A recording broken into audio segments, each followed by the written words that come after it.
Good morning, guys. It's Nick with Chestnut Hills Farmstead. It's kind of a gloomy day today, but just because it's not pretty doesn't mean you don't have farm work to do. And you can see I'm way back in the woods. What in the world are we doing today?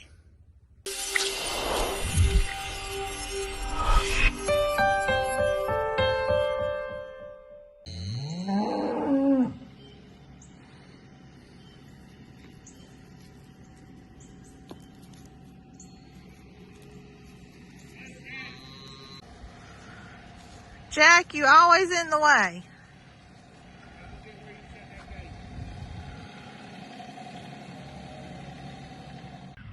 Y'all sure are a noisy bunch.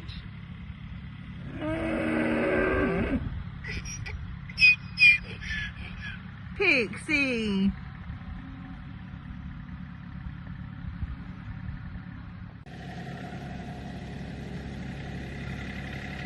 Ooh, bringing in some fresh hay.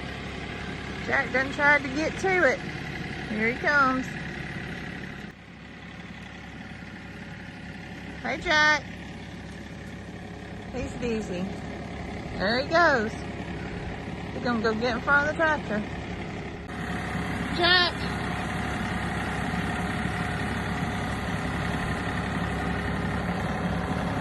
Hey, Jack.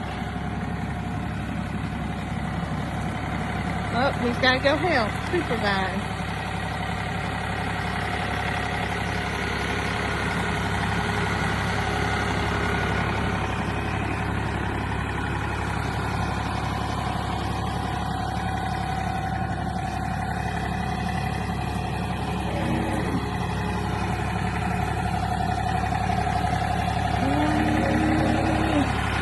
I hear you. Daddy's got y'all some hay. You want some hay over there? Come on, Taylor, let's go get some hay, Taylor. Hey, Cinco.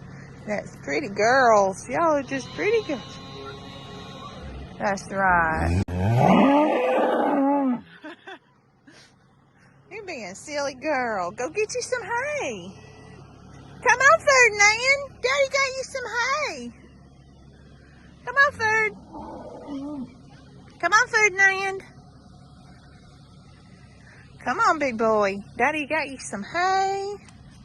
Let's go get some. You want to? Let's go get some hay, buddy. Yeah. Come on, let's go. It's so muddy out here, isn't it? Darn mud. Come on. Get some hay. Can't eat the phone. Hey, girls. You got you some hay? Not kick me.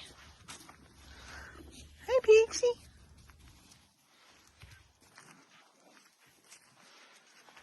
Tater's got to have all the hay right here. It's all hers.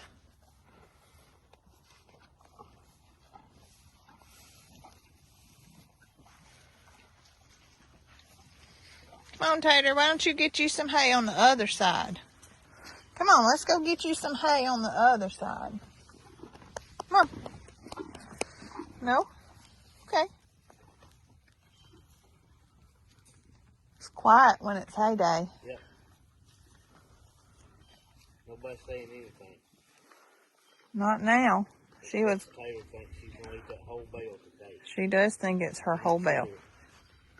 Gotta consume it right now.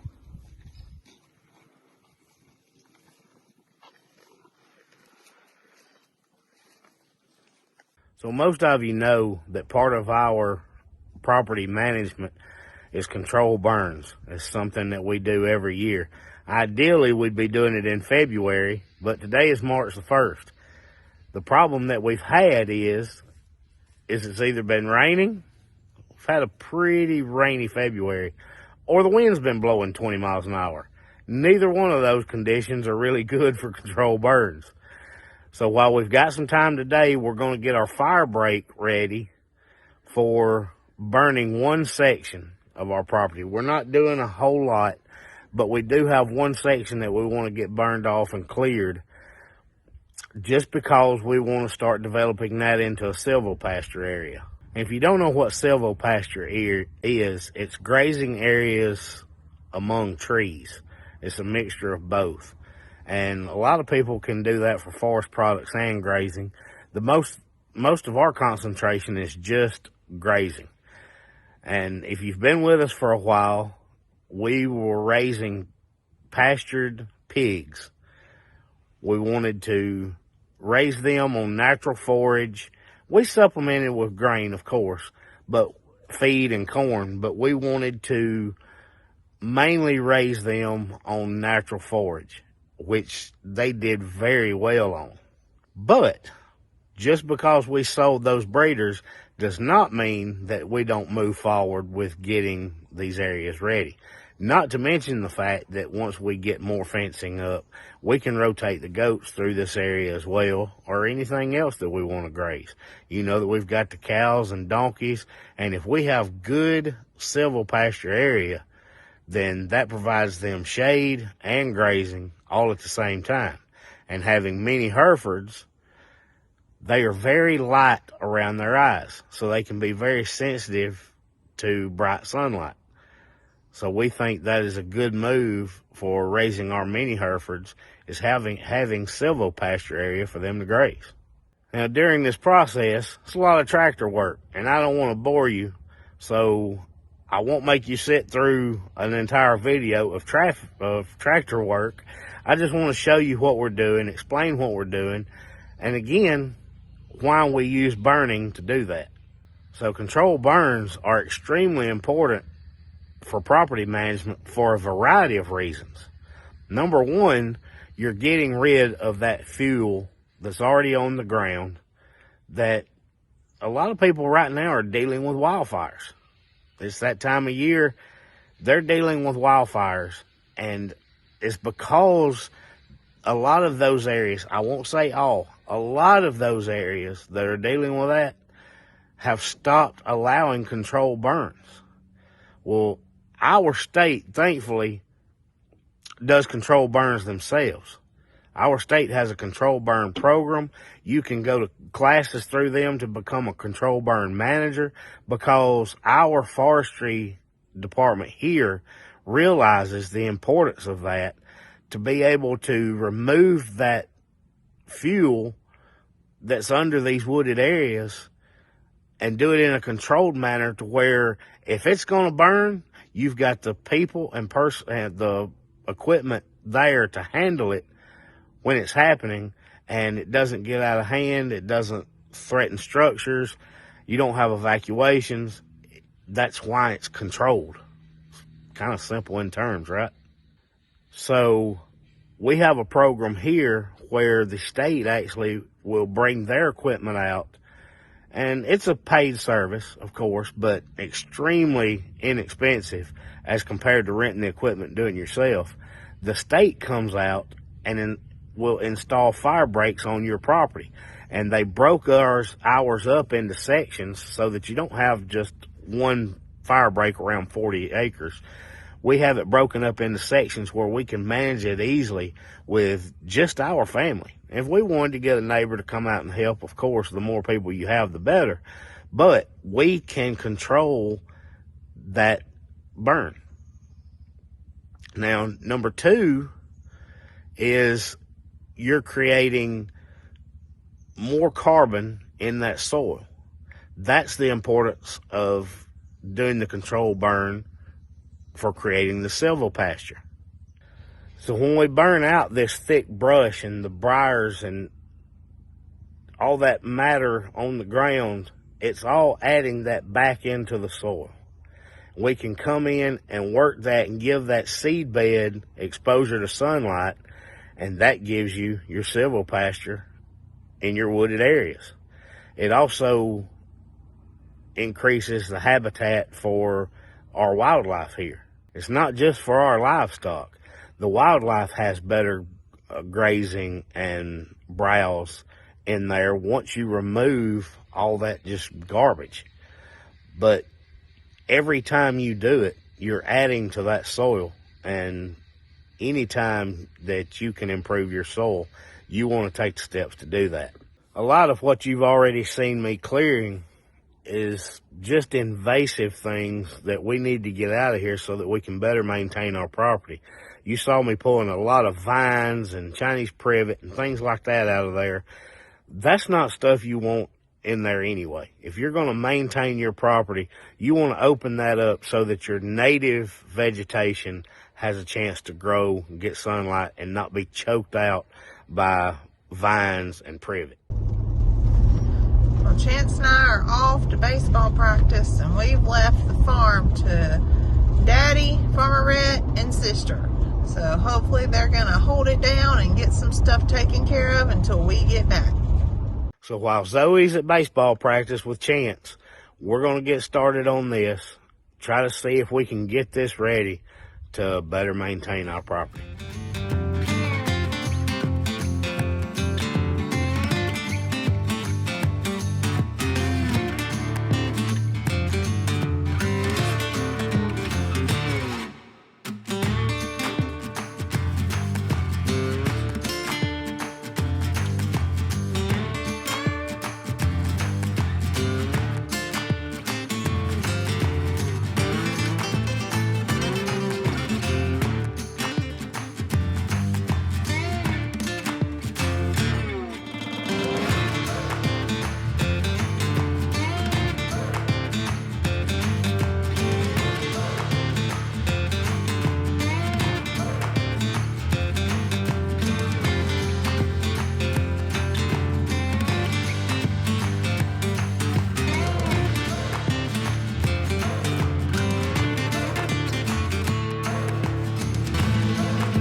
We got cut a little short. Zoe just called. She's headed here from Chance's baseball practice, and she's got a surprise for us. I'm not sure if she's trying to be like Brooke or if she's trying to be like Angie from Big Family Small Farm, but let's go see what she's been up to. Hey guys, so we just left the ball field and we are doing a rescue mission. This was not expected, but it's happening because we found something that was starving and looking for somebody to love. And so I called Nick and I told him that we are headed to the farm with something and he needs to be ready.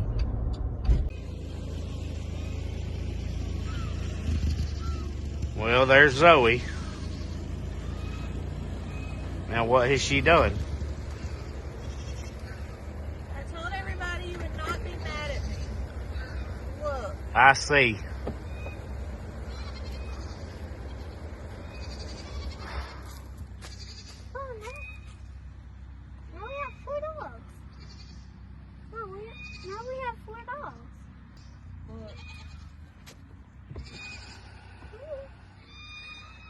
You just picked up a random dog that was walking around the ballpark. Well, wait till you see her. She's extremely skinny. Somebody has dropped her off, and she has been trying to get in every car for the last 3 hours. And people have been petting her. She wants to get out. People have been petting her and feeding her, and she's trying to go home with anybody, but she's super, super skinny, but she's very mild-mannered. So I'm not really sure what kind she is. She looks like she's got some kind of shepherd in her. But I'm thinking they weaned her off because she has some teats and dropped her off at the ballpark and just left her there. But she's extremely skinny. I've been feeding her some crackers that somebody gave us and some water of a water bottle. But I didn't want to just leave her there while she was trying to find somebody to go home with. Okay, Brooke. I told him I didn't know if you were trying to be like Brooke or Angie. Well, it might be a little early, but me and the little girls at the ballpark have named her Annie. That could be a little premature. It might be, but the little girls were just loving on her, and she's so docile. Sit. Shake. You want to tell her shake?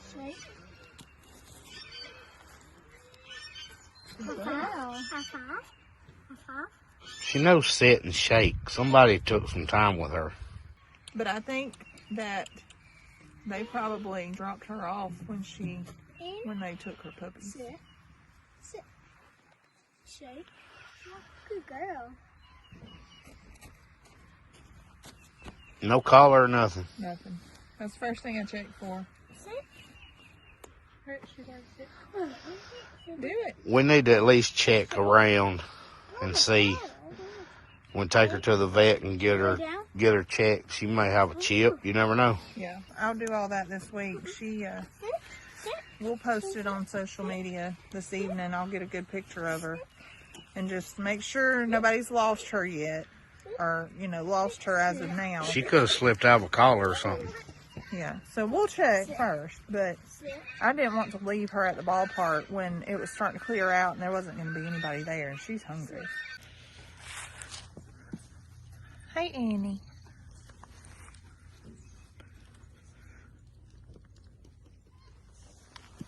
She got you, Rat. You look like you're in distress. What do you think? See if she'll shake. I love her. So what are you thinking she is? I don't know. She looks like she's some kind of She looks to have some kind of shepherd, dog in yeah. her. I don't know what. Well, we gotta get some weight on her because she's very thin. Are you mad? No, I'm not mad. Well, she was laying in the parking lot when we got there, and she was trying to get in every car that pulled up. And she followed us into the park, and she kept wandering around, and people would feed her something here and there, and she was just trying to find, and you could tell she couldn't find her people. That was not the plan for the video today. Well, I mean, I think to find a dog that needed to be rescued like she did, she needs a home, she needs some food. Oh, good. She's eating. Good. She is very mild-mannered. She's probably just nervous. There's lots of new sounds and smells, and it's a new place. What is it? Hold on, let me see. Hold on. Oh my gosh. That's a big old goose egg. And Daddy just put this hay bale over here just a couple hours ago. It is. Nick just moved this over here from their old paddock just a few hours ago, right before we left. In the hay bale? I just put the hay over here today. And they laid an egg, didn't they? And they laid an egg already. That's what I found. I found a goose egg. That's a big goose egg. It is a big old goose egg. Let me see it. That's a big one, Rat. But we can't leave it for them to sit on because the goats might step on it. No. Time to crank up your incubator. It's time to put it in the incubator. Might crank it up. When they let it happen to me, a goose, another goose. Yeah. Oh, there's the goose egg dance. Is that a goose dance? How do you walk like a goose? That looks a whole lot like your baseball dance. That looks like what you do on a baseball field. Looks like a spaghetti noodle. That's not how a goose walks. We may as well crank up the incubator. Yeah, we're going to. Hey, we don't need them herded if they're already in the fence, Bandit. I want to sniff it. It's just what she automatically knows to do. Right. Quit, Rhett. Well, you got what you needed done for the day, so why don't we just kind of wander around, see if we can find any of our guinea eggs. I can't say I especially got everything I needed to get done. Well, what you had hoped to mark off the list today. I still want to put the tiller on the bigger tractor. Okay, well, we can walk down that way and move it to the attachments and kind of look for some guinea eggs, because it's time, isn't it? Yeah, we'll see if we can find them there. You think she'll ride? She might. Let's see. See if she'll get in. Look at that. She was determined to be, or destined to be a farm dog. Where can I sit? Sit right there beside her. Look at her. Good girl. Hey, girl. She's smiling.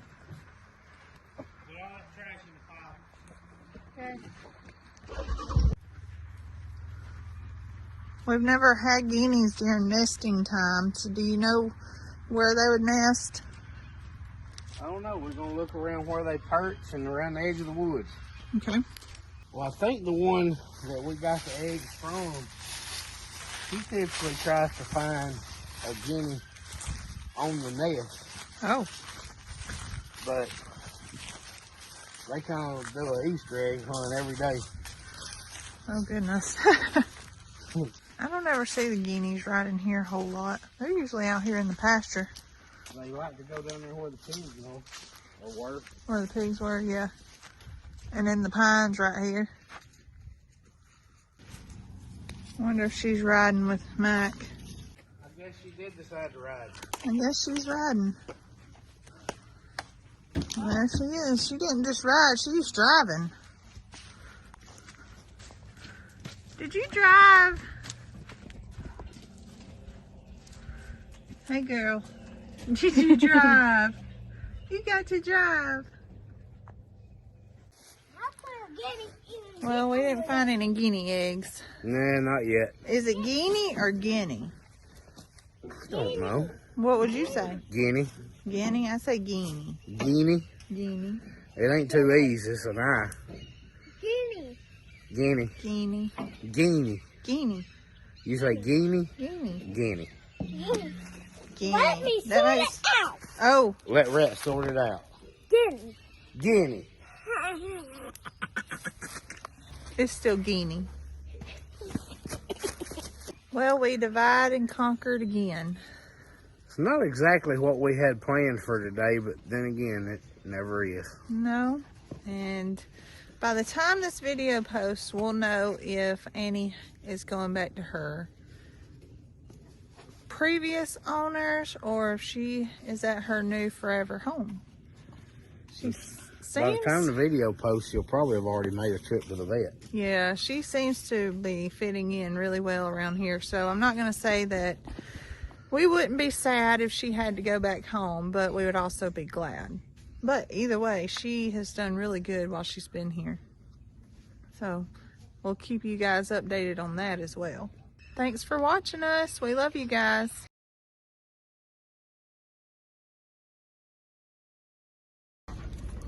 Well, it's time for Kate to go home. Like I said, we're kind of sad about it, but she's got to go take care of her babies. And we're glad that we were able to reconnect her back with her owner. So we did learn that this thing is an escape artist. It is a habit of hers ever so often to escape. But we did also learn that her puppies were not new. They are about 5 weeks old. And so we were a little worried that the puppies might have been, hiding somewhere, but all is good. And she is going to be happy to get back and be able to feed them.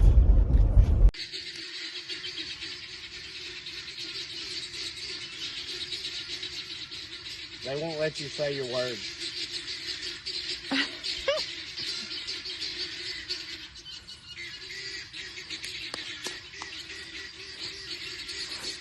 Okay, go ahead and say it.